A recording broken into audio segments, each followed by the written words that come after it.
pergunta. Bom, indo mais uma vez para o texto de Caim, que é o nosso tema, né? Sim. O que determinou a morte de Abel, a crueldade de Caim ou o desígnio de Deus. Então, mais uma vez voltando para perdão, o tema.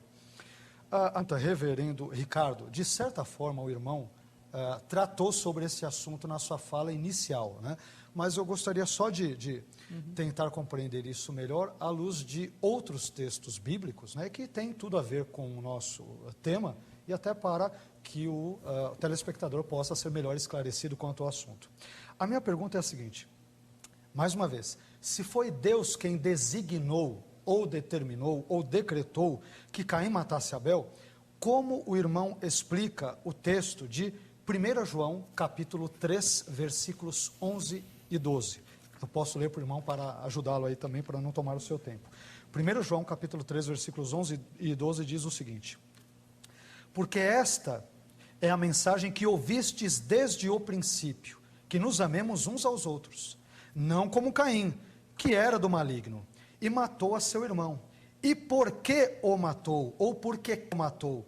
Porque as suas obras de Caim eram más, e as obras de seu irmão Abel eram justas. Como que o irmão entende esse texto, se foi Deus quem designou que Caim matasse ao seu irmão Abel? Por gentileza.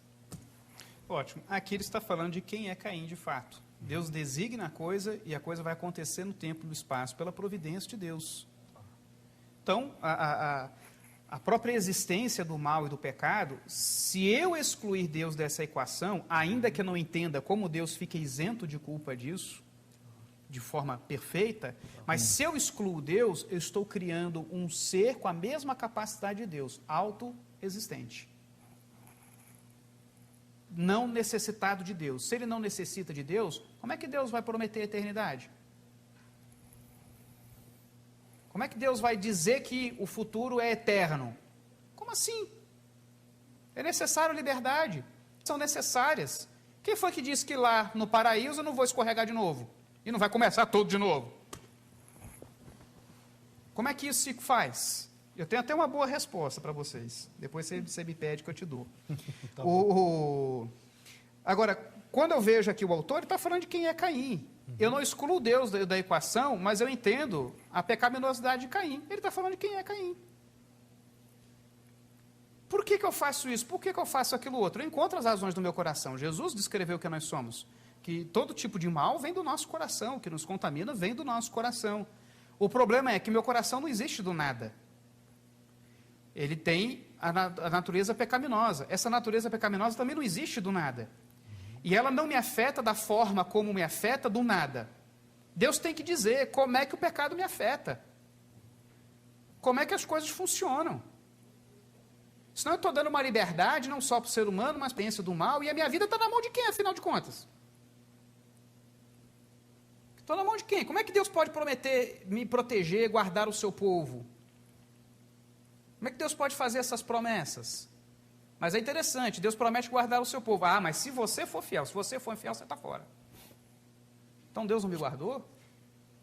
Então quer dizer que não é que nada me separa do amor de Deus, mas eu me separo? Quer dizer, eu começo a encontrar uma série de liberdades em mim que vão afetar a soberania de Deus, quer queira, quer não, que é a crítica do teísmo aberto.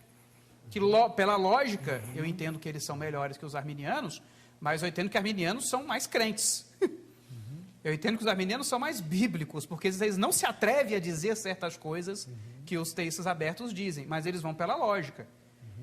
Que aí é a questão, eu não consigo por uma lógica cartesiana dentro das escrituras.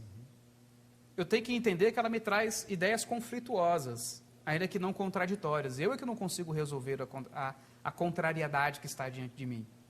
Então eu creio que João está falando a verdade, e eu disse isso no início. Em termos de determinação, é Deus que tem que estar por detrás disso de alguma forma. Agora, em termos de atos, de ação, foi Caim, ele é mau. O procedimento dele dizia isso, eu não nego isso de forma alguma. Só que está no plano.